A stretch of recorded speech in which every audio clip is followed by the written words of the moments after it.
And Allison, before we go, we have a video that has been making its way around on the internet tonight here. Around on other news stations, national news nationally. stations. It's just gone completely viral. So let's just go ahead and take a look at the video really quick. Courtesy look at that. Yeah, Nick Skiba, or excuse me, not Nick Skiba, Mitchell Skiba of the Alpena Flyers gets ejected from the game and trying to leave, gets knocked out by his own stick. Here's the backwards replay. Yeah. Oh, no. It's, you know, fortunately, though, Mitch was okay. He wasn't hurt in any way, and he's actually being a really good sport about it all. Our own Jessica Starbird shot that video and put it online. It's, like we said, it's gone viral in the past couple of hours. So it's kind of made him famous, maybe in a bad way, but he's being a great sport about it, and he's okay. So in the end, it's just a good laugh for everybody. Right. From not the NHL, but from hockey. Yeah. And it was gaining all sorts of traction on social media. It's one of the craziest things I've ever seen. Dude, he's leaving the game, gets kicked out of the game. He's trying to leave the ice, go back to the locker room, and the exit didn't end so well. No. Here's what happened. Leaving the game. Oh, my God. He goes to slap the glass, which hockey players do with their stick when they're mad. But what happens, he creates a clothesline, a wooden clothesline, a graphite clothesline. The best part, of course, is he watches twig. Oh. He doesn't go back to get his twig. I'm out. Yeah, I don't blame him there. I feel shame. And right in the neck area, clothesline, self-imposed. Yeah, that was an easy 2,000 retweets on the Twitter. It's not so much here or here, but right there. Right there. Wow. There'll be better days, young fella. Keep your head up. Really. More from Lex. There you go. Didn't get past him. Number 1, Midwest Junior Hockey League. Mitchell, ouch. Clotheslines himself. I don't know if I've ever seen that. He's really lucky. That could have been terribly, terribly bad. I mean, really bad. Embarrassing as it was. He just like skates off. He's like, I'm out.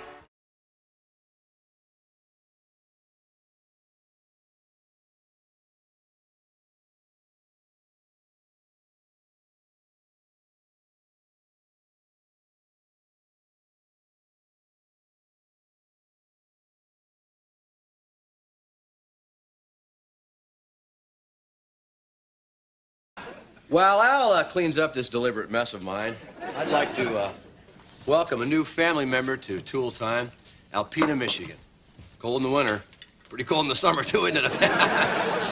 Kid around with you. It's Channel 97 there in your cable box, and I'd like to give the folks up there in Alpena, Al, there you are. Tool Time greet. What do you say, Al? Come on, guys. Well, I'll tell you. You know, you look familiar, right? Well, you probably see me on TV. I got my own home improvement show. Jill told you about it. No, she didn't mention it. Oh, no, right. Wait a minute. Of course. That's why you look familiar. You got that little tool show on the cable there. Well, you know, we don't look at it as little because we pick up a lot of cities. We just got Alpena. Oh, yeah, really? Yeah. Both sets? Sorry, I'm just kidding you there.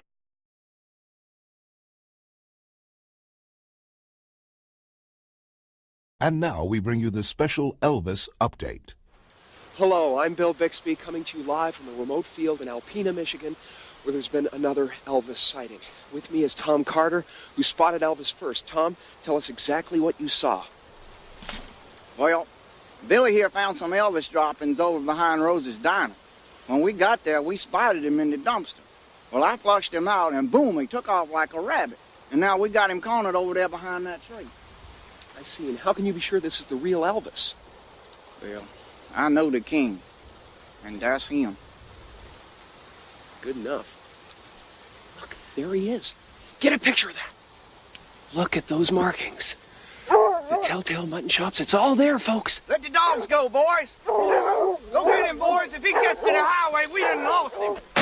You're not going to kill him, are you? No, we just gonna put some tranquilizers in him. We already got 2 darts in him now. Of course, the king has always had a high tolerance for tranquilizers. Hey, there he goes. Bring him down. He's down. Shoot him again! Are we getting this? We got him now, boys. He's down. He's down. Oh, this is great. The search is over, ladies and gentlemen. Elvis lives and we're going to prove it. My agent told me not to do this. Can you believe it? This is really something. Oh my gosh. Let's see if we can get a word with the king. Elvis, I'm Bill Bixby. Why did you fake your own death? Can he hear me? Oh, he's coming too! Okay, he's more afraid of us than we're of him. He's gone. He's gone. Oh, man. Incredible, ladies and gentlemen. 3 darts in him and he's still going. Oh, we had hoped to bag the king today, but I guess once again he gets through our dragnet. Oh, he's charging! Go! Jesus, get to the car! Go! Get in the car! Get out of there! Oh, James! Get in the car! Hurry up! We're a bit rough more than we can chew. Brace yourselves, he's ramming! Dude! Oh, damn it, I dropped the keys! Pick him up!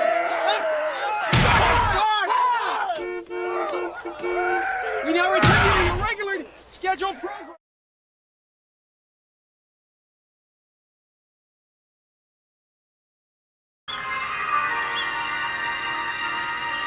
You be careful, all right? All right. I do think this is longer than it used to be. Oh. Dad is looking so well.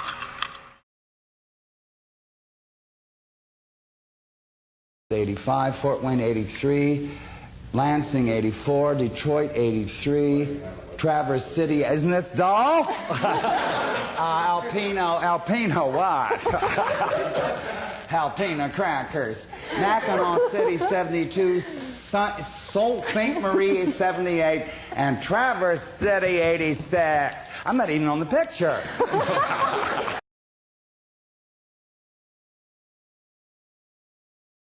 It is a road trip. The Weather Channel is on one, and it's amazing out there. It's our summer tour, and it starts off today in Michigan, Alpena, Michigan, to be exact. And Keith Carson is there.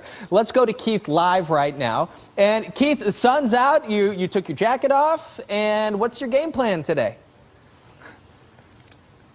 Life is good, Chris. Yeah, sun's out. It's feeling pretty nice. We're going to head up the road here on the way to Mackinac City. We're going to get there later today. We'll take some shots along the way. We brought with us also the Toyota mobile weather fleet here, and we get some pretty good readings. We started in the mid-50s. We're at 59 already. The sun, though, is a huge difference. We had some cloud cover yesterday. Not really the story today. And if we look at the forecast here real quick, we're going to get into the 80s here over the next couple of days, and it's going to be really nice. Mid-80s probably by the afternoon. All right, so orient you a little bit here when Alpena. If you're not familiar with the area, you can Google it, but it's on the northern part of Michigan, right there up against the lake. And this is out there, this way is called Thunder Bay. So yesterday we took a boat cruise out there to check out some shipwrecks, and there's a ton of them out here because there was a lot of traffic.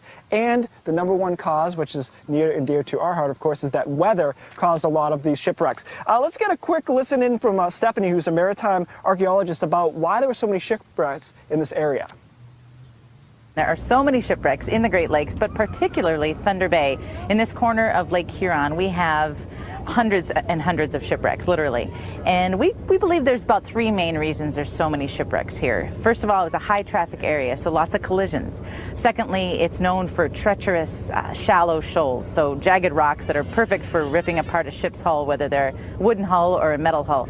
And then, of course, weather. They don't call it Thunder Bay for nothing. It's known for sudden fog, terrible storms, terrible winds, so weather.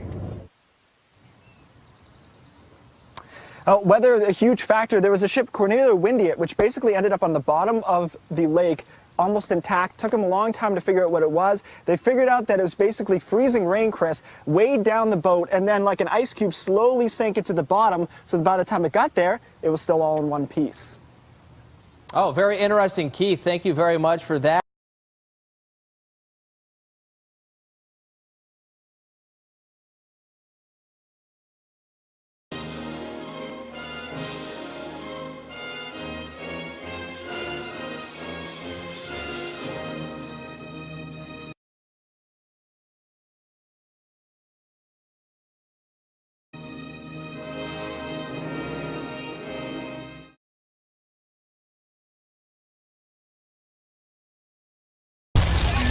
Childhood sweethearts had formed a dark and twisted bond before being separated for their own good. But a chance meeting years later rekindled the toxic relationship and sent their lives spiraling out of control. It's a sordid tale full of lies and deceit of a couple who kill.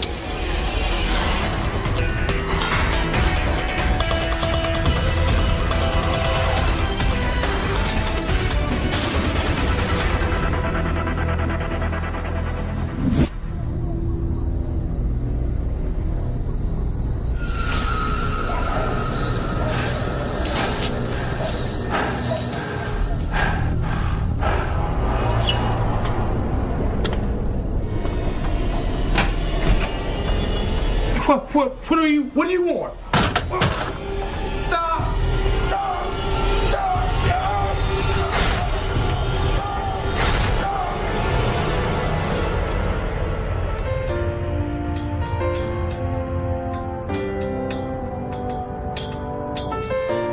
Tiny Alpena, Michigan, sits on Lake Huron's picturesque Thunder Bay. The city is home to just 10,000 residents who take pride in its reputation as a friendly place. As dusk sets in, cool lakeshore breezes begin drifting across the streets and neighborhoods. But on October the 14th, 2001, there was something else in the air. Thick smoke.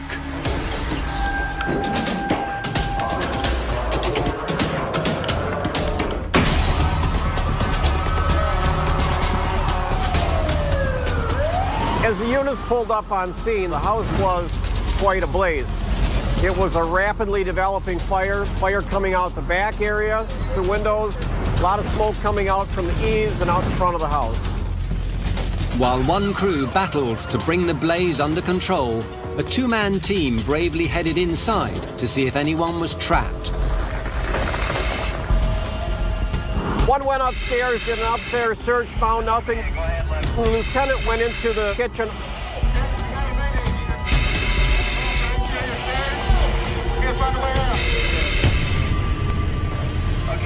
We had what appeared to be an elderly victim laying prone on his back, which is a little bit unusual of a person that would die in a fire.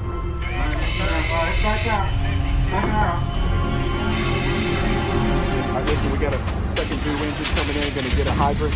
All right, make sure we got good water, all right?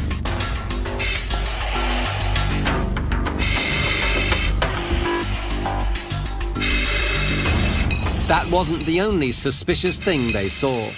The body was burned far, far worse than anything in the kitchen. Fire looked like it had burned hot, but for a fairly short time before they put it out. It would be very difficult for a body in a normal circumstance to burn that much. Amid the acrid stench of burnt wood and melting appliances, Captain Morrow could smell more trouble. There appeared to be an odor of gasoline or fuel oil. There was some sort of accelerant that may have been used, and it would also explain why the victim's body was burned the way it was. There was plenty of evidence to suggest a murder had taken place, and the killer had tried to cover his tracks. Once the fire was out, homicide detectives moved in. There was no obvious sign of forced entry, although a bedroom looked like it had been ransacked.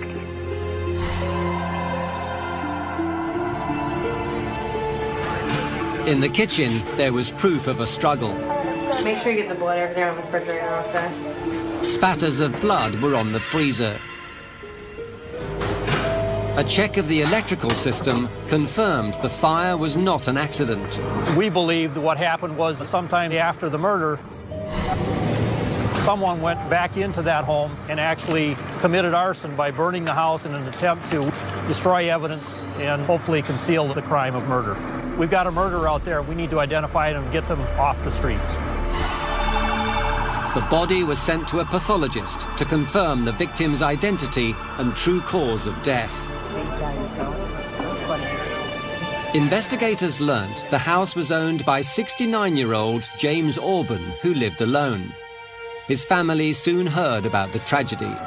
My sister called me and told me about the fire, and we went over there. And by the time I had heard about it, the body had already been removed. At first, Florence thought James's death was simply a tragic accident. I thought it was because he had cooking something or making popcorn and went to bed, and that's how the fire started. Then, suddenly, the truth stared her in the face. When we went by later on, there was a yellow tape in front of the house that says something about arson. It was a terrible shock, to say the least. We had no idea how it could have happened or who had even done it or any reason why.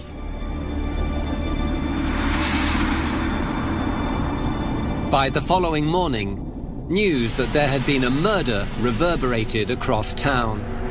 James Orban was known as a man who kept to himself. I've known him since I was about 5 years old. He seemed odd. He was an odd duck. He talked funny. And he just had a different look about him. Quiet, but strange. Kept to himself. The bachelor had few friends.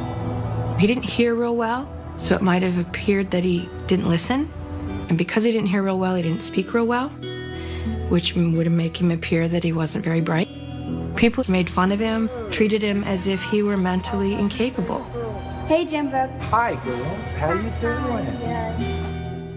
As a boy, he was taunted and teased.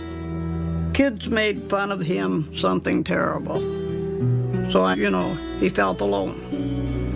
He endured similar verbal abuse throughout his life, a key reason he became reclusive. He worked all of his life and retired from his job. He took care of his parents when they were sick and dying, and then after they passed away, he lived on his own. Police learned there were few visitors to his home, but James did get out and about. He had some friends he went over and visited in the evening, but he never really had what you'd call a girlfriend. In his free time, he would go down to we call it the 9th Street Dam, which is a waterway that he would go down and fish.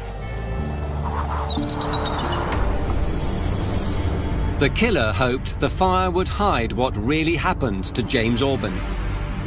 But he'd overlooked the skills of the forensic pathologist, who provided detectives with a wealth of information about James's final moments. He had fought for his life.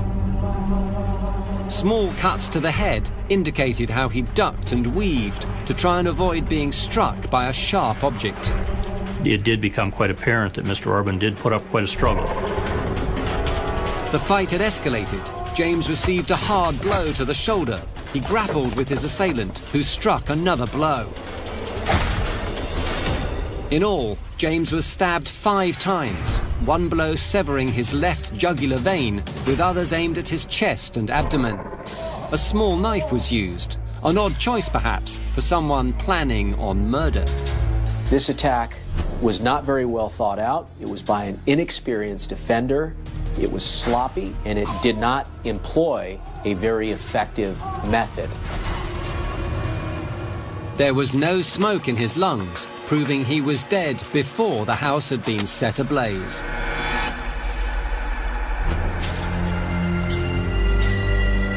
Detectives learnt James had one frequent caller. The two first met when she was a young girl. She'd become a beautiful woman with a new boyfriend. Could they hold the key to unlocking the mystery of James Orban's death?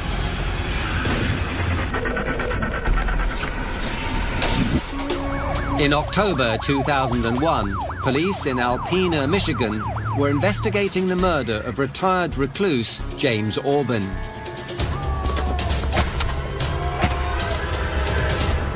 They wanted to talk to his former neighbor and frequent visitor, 20-year-old Melissa Missy Brado. James had known Missy since she was a young girl, when she'd been desperately looking for someone to love.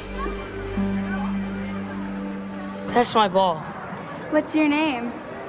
Jason. What's yours? Missy. And the moment 12-year-old Jason Bellinger met Melissa, he was smitten, and his mother knew it. He played, baseball. He was a pitcher, very quiet.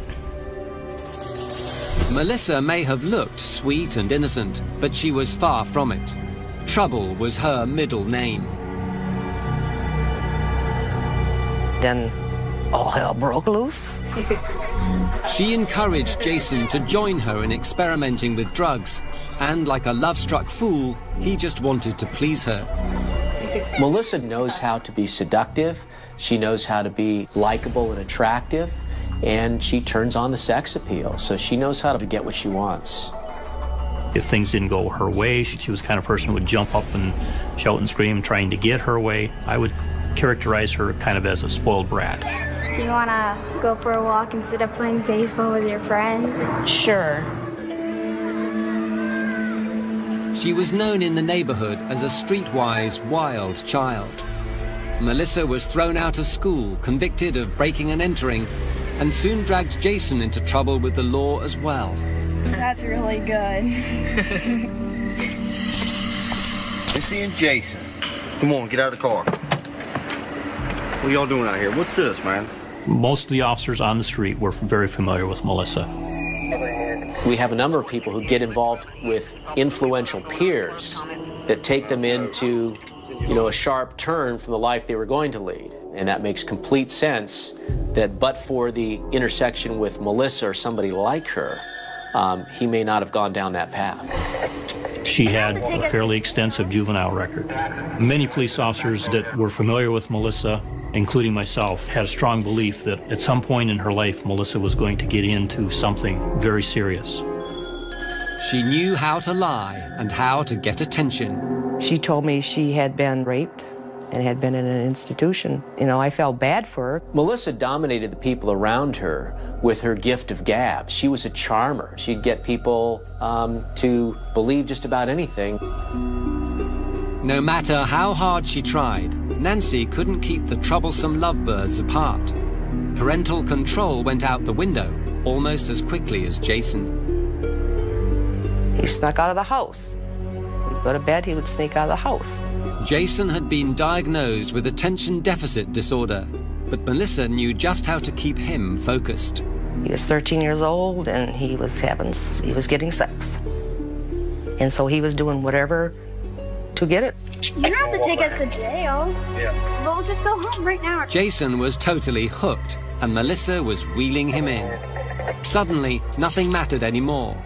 He skipped school and partied all night with the manipulative young girl. I told Jason he couldn't see her.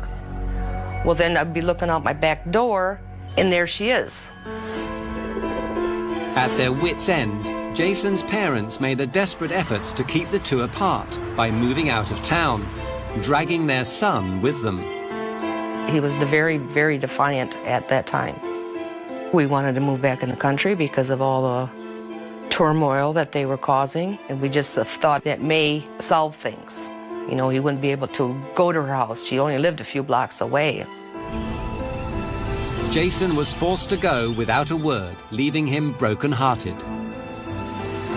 The 3-year romance was over, but feelings as strong as theirs were hard to forget. Despite the separation, Jason longed to be with Melissa, the bad girl who made him feel so good.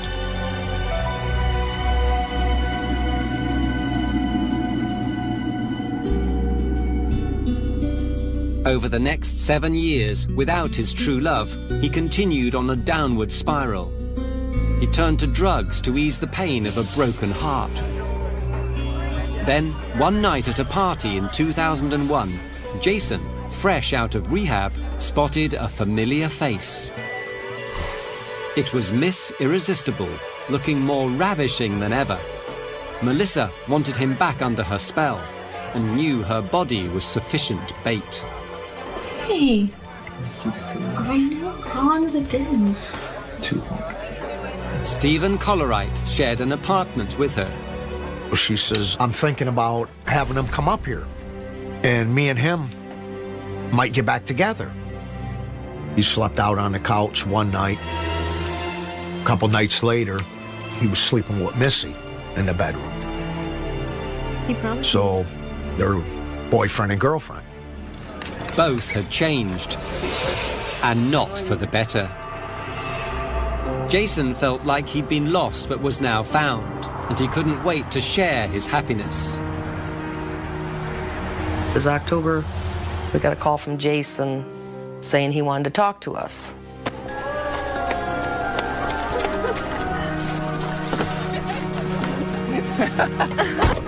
He had a surprise just in time for Halloween. Jason told his mum he was back with the girl of his dreams and her worst nightmare. It's like, what? I mean, Melissa Brado? And he assured her no one would tear them apart again.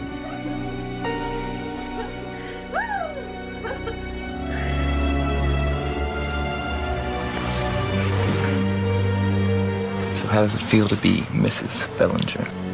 How does it feel to be my husband?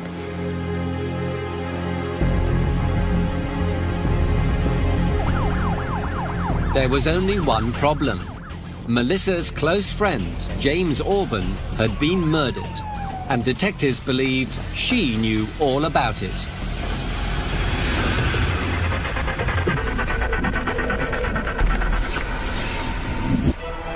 In October 2001, long-lost lovebirds Jason Bellinger and Melissa Brado were happily back in each other's arms. Just 2 weeks earlier, Melissa's close friend, James Orban, was found mysteriously murdered in his burning home. Hey, Jimbo. Hi, girl. How you doing? They had known each other since she was young. She was a neighbor girl. Eventually, she started cleaning house for him. All right, the kitchen is done, the bedrooms are done, and now the living room is done. It looks great. Good. Thank you very much. You're welcome. Let me give you a little money for helping me out. Thank you. The reclusive James Orban and Melissa had been the subject of local gossip. Despite their considerable age difference, detectives heard rumors that something more had been going on. Detectives throughout the day did attempt to contact Melissa. They checked places they thought she might be without success, left a message that they wished to speak with her. And then when they took a break and went to grab a bite to eat, she actually showed up. Hey, I heard you guys were looking for me. Yeah, we wanted to ask you some questions about James's murder. Melissa told investigators she was devastated by James's death. The neighbor said that you and James were romantically involved. What? No, he was like a grandfather to me. He took care of me. She was pretty forthcoming with information. She told them what she knew or didn't know at the time. Melissa said her bond with the elder man was special and he'd promised to safeguard her future. He even wanted to make sure that if anything happened to him, I would be taken care of. He left me like $2 million in his will or something. She told them that she was in James Orban's will and she believed she was the sole beneficiary, so she was well aware of some of the things in his estate. Melissa talked her way into becoming a prime suspect. Detectives were concerned about her supposed knowledge of what value Mr. Orban's life would have had. Why that would be so important to her that she would bring that up in this preliminary conversation. Detectives asked Melissa where she was the night of the fire. She provided a winning alibi. The night of the fire, Melissa was playing bingo. She gave someone a ride home from there, so she had someone who also could corroborate that she had been playing bingo. Do you mind if we go search your house? Yeah, I guess. Yeah, let's go right now.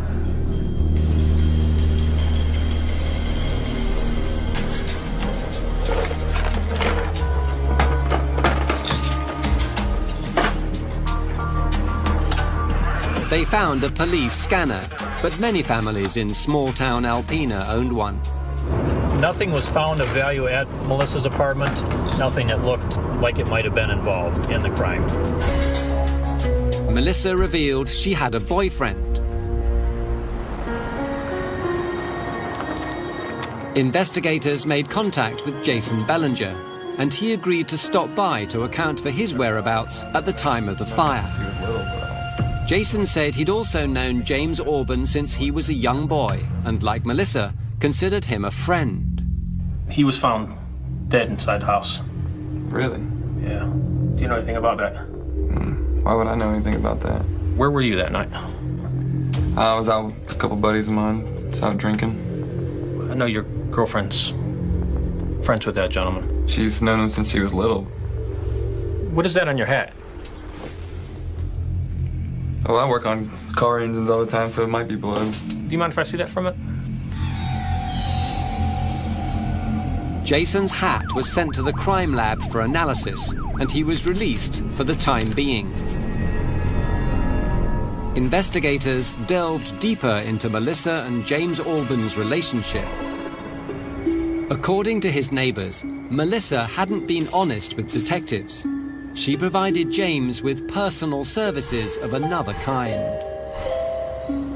Some of them had actually been in the home when Melissa and James Orban would go in the bedroom, shut the door. I just love you in that color. You think?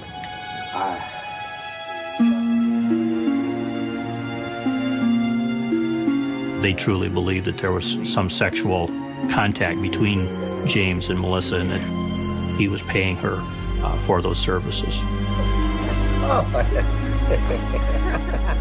The relationship between James Orban and Melissa appeared to be one of almost like a sugar daddy. I want you to know that I always want you to be okay.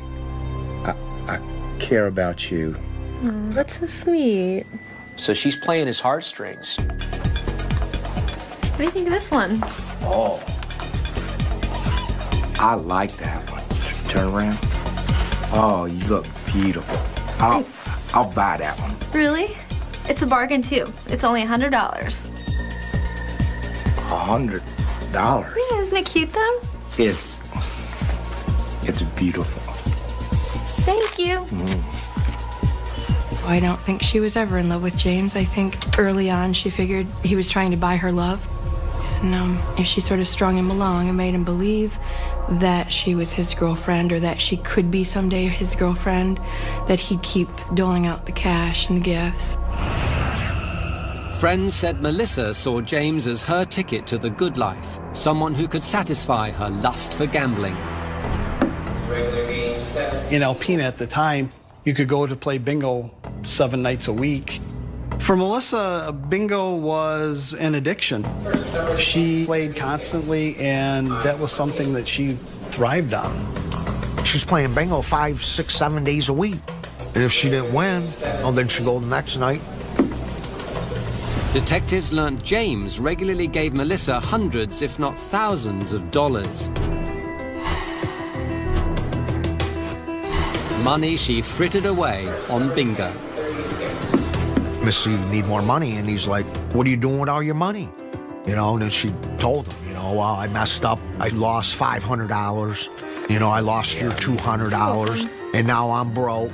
Can you help me out with anything? And if he had it, he'd give it to her. As Melissa's addiction grew, James Orban learnt the true price of their friendship. Jimbo, I need money.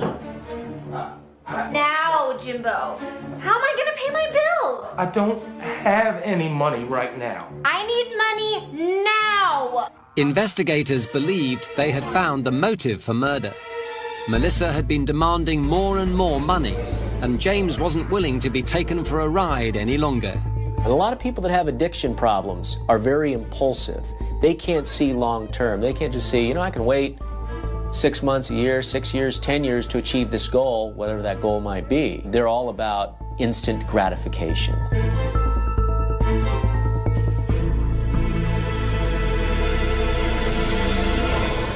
Investigators also learned that perhaps the master manipulator was being played with by a jealous James Orban, who feared he would be alone once more.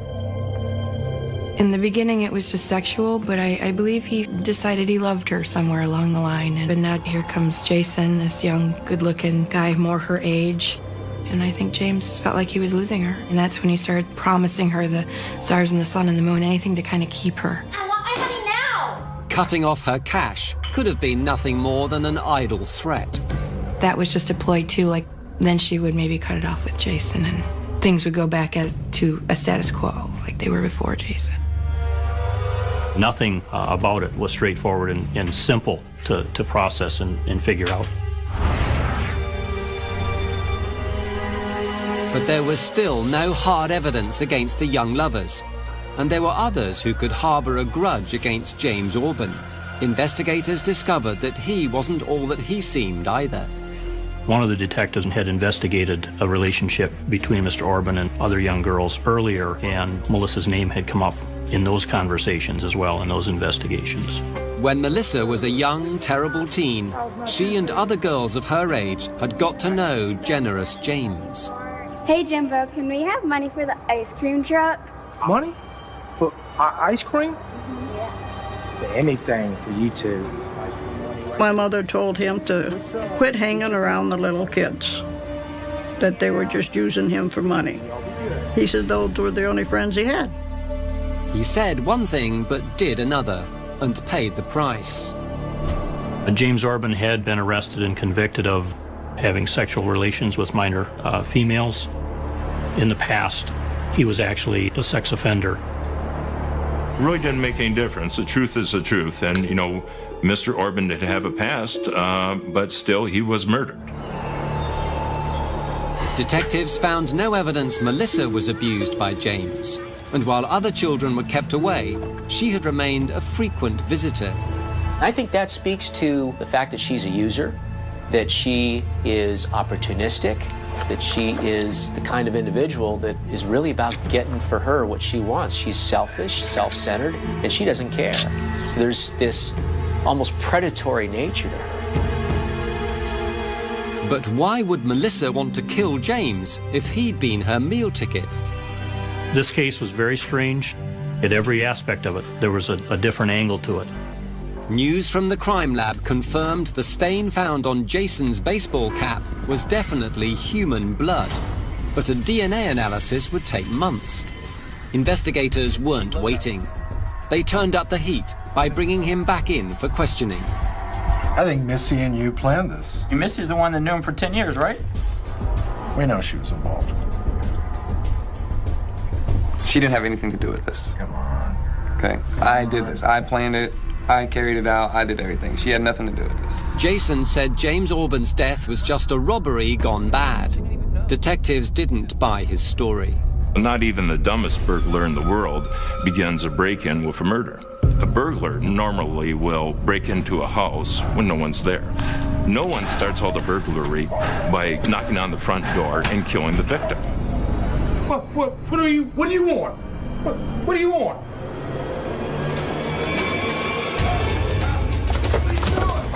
Jason described how James fought for his life. Yeah, I mean, he opened the door and seen me, and he like tried to slam the door, and I kicked it, and I tried to get in, and I broke it, and then he grabbed a frying pan off the counter, and then I pulled my knife out, and he put the frying pan down. I don't know why, but he did, and then I went in.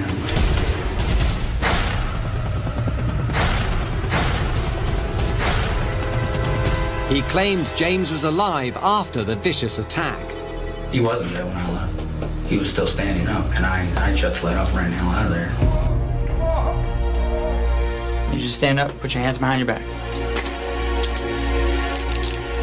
Jason was put under arrest, and detectives brought his new wife back in for questioning. Did Jason mention anything about a plan to do this? No, that he nothing. wanted to do this? No. I know he needed money, but I never thought he'd do anything like this. And we charged him with James's murder. Melissa continued to claim she was heartbroken over James's death and couldn't believe her husband was involved. But was she a new bride who'd been cruelly deceived, or a master manipulator who knew all about the murder?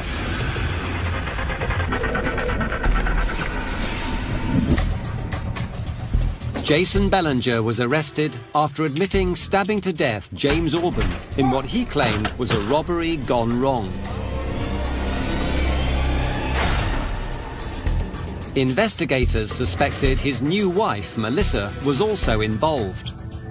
They had traced a witness who saw Melissa and Jason at a nearby petrol station the night of the fire. I'm so sorry. I'll help you any way I can to get this squared away. Do you know anything about the fire? No. Nothing? As the questioning continued, Melissa faltered while giving the impression she was trying to help. Jason filled up a gas can, but he said it was for a motorcycle he's been fixing up. And when caught lying, she put all the blame on her gullible husband. Her story went from neither of them being involved to she thinks that Jason might be involved, that Jason did it. And then it goes to Jason did do it. I can't believe this happened, Jimbo. One thing that never wavered was Melissa's insistence James Orban meant more to her alive than dead. He's like a grandfather to me. He was such a good guy. Her position was that she loved Mr. Orban, that she wouldn't even think of hurting him because he was giving her money. Any remaining loyalty to Jason was soon dismissed. I did see Jason the night of the fire. 64 and 37. Bingo! He showed me his shirt. It was bloody. I killed James. I told him that we needed to get rid of his clothes, so we backed him up. Melissa led police officers to a dumpster in town. We followed her directions out here to this building. She showed us a dumpster that was located right at this location. There was dried blood on the clothing. I think at some point she just made a decision to protect herself. She had to basically give Jason up, and that's exactly what she did. Melissa proved that no one could trust her, no matter how close. She was allowed to walk free and called Jason, who was languishing in jail. I don't want to talk on this phone because I know it's tapped. Can you answer one question? Yeah. Why? Why what? Why? Pull a blade on you? What are you gonna do? Didn't expect the old man to be so strong. Jason insisted he acted in self-defense, while Melissa's main priority was once again to distance herself from the crime. When I tell you about that, I don't play like that. Never have played like that. What do you mean you never have played like that? If somebody someone put a knife on me, I'd turn around and walk away. Jason had no idea Melissa was working with police to gather incriminating confessions to seal his fate. She really helped make the case against Jason.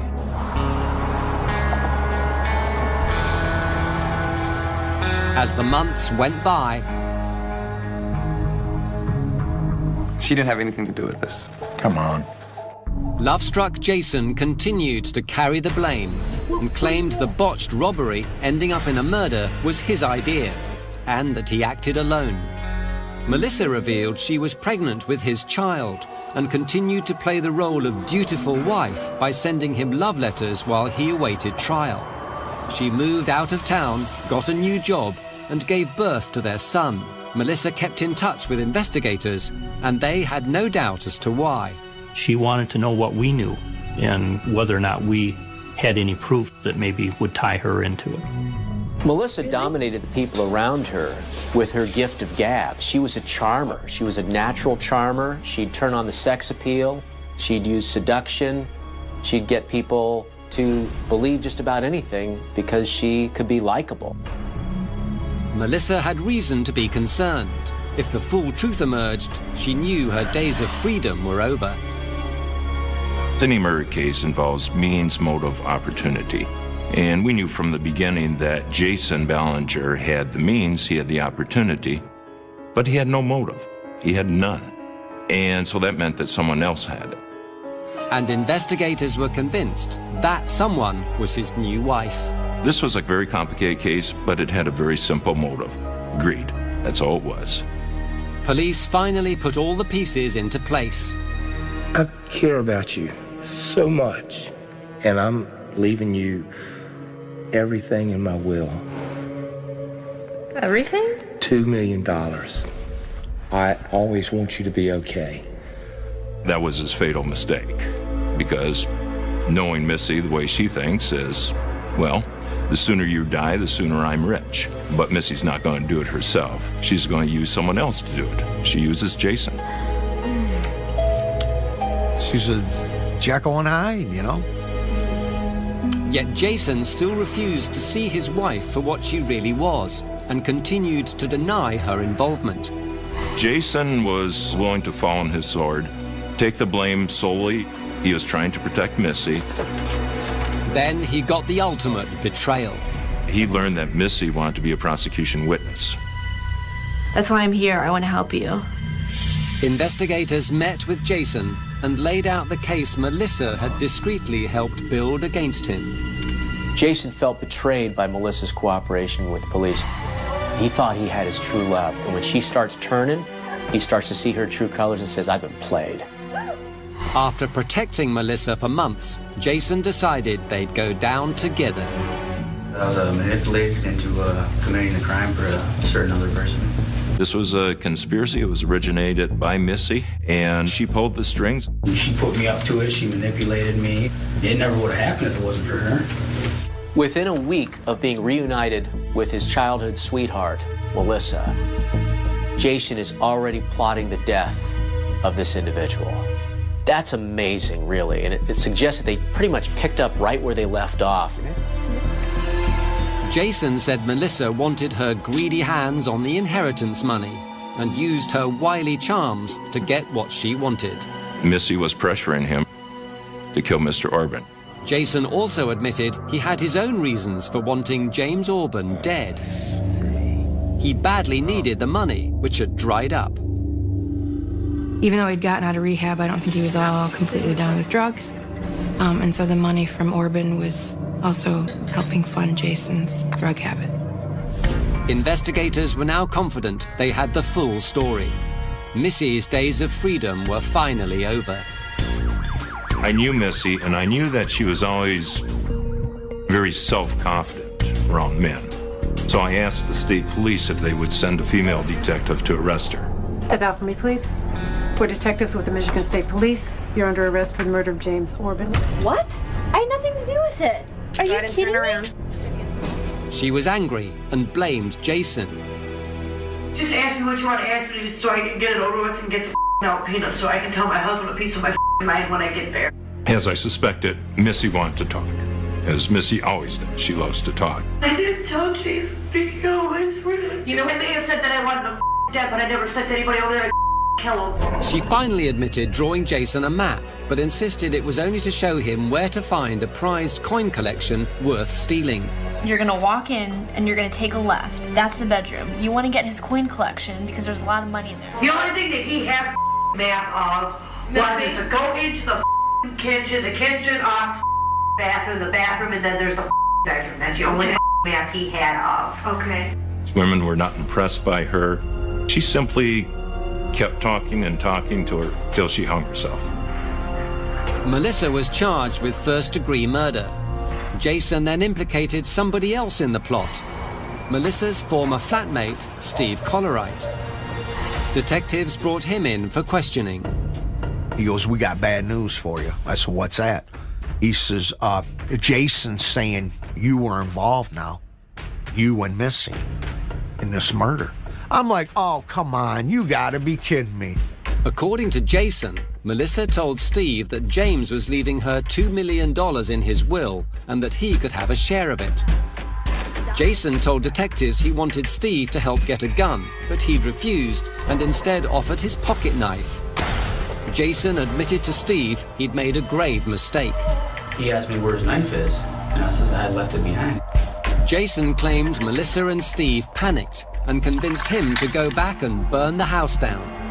They bought petrol, and Melissa primed her man. He got out of the car with the gas can, and them two were hugging and kissing, and he went his way. Steve Collerite was the smartest of the group because he stayed on the periphery. He took the fewest chances for the greatest reward.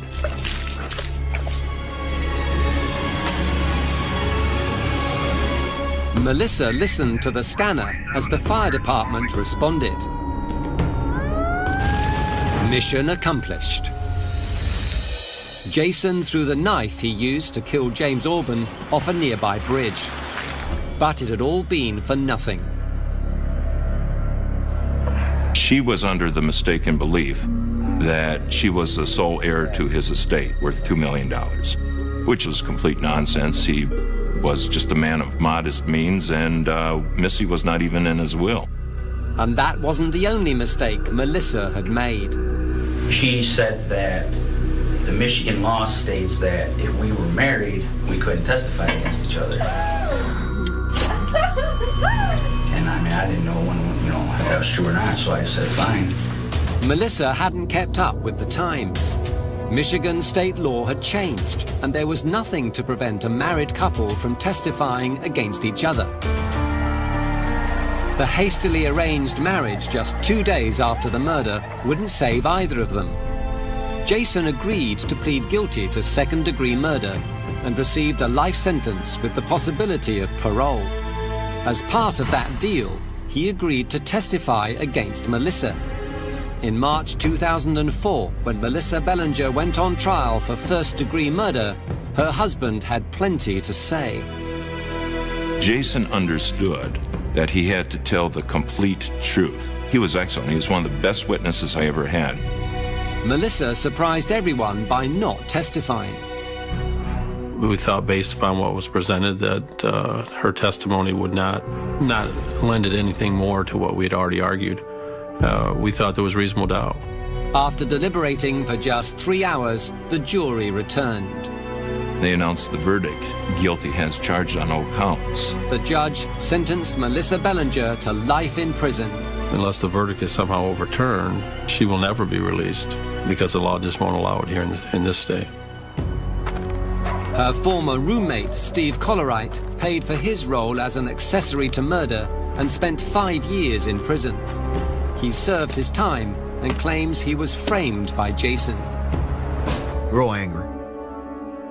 Because, I never thought in my life that somebody that stayed with me would kill somebody. What a fool I was, because they played it good.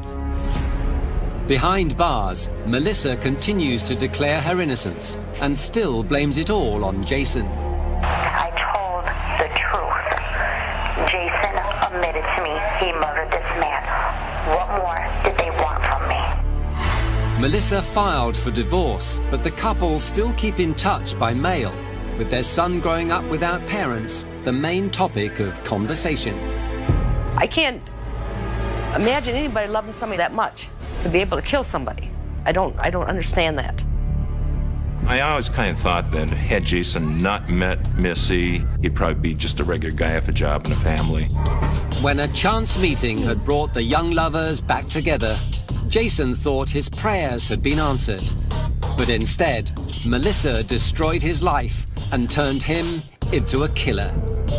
The wicked attraction between Jason and Melissa is that Jason was willing to do anything for love, and Melissa recognized that he was willing to do anything for her and was going to manipulate him to do what she wanted for greed.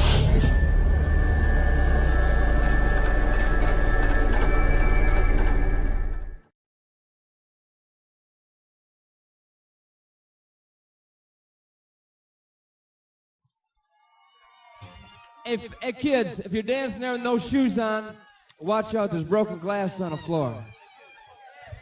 Or get your shoes on if you don't want to get cut.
soul stuff.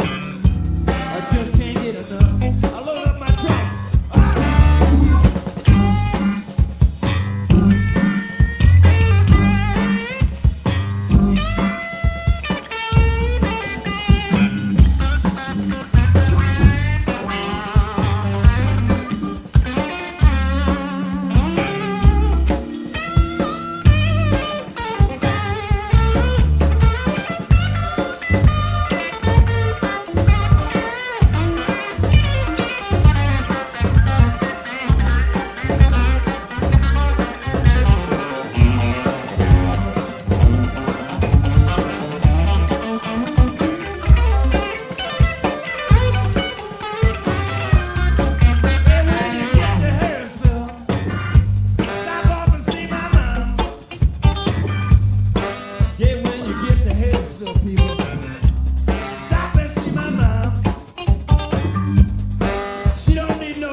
There's surf all over, but there's only one Alpena.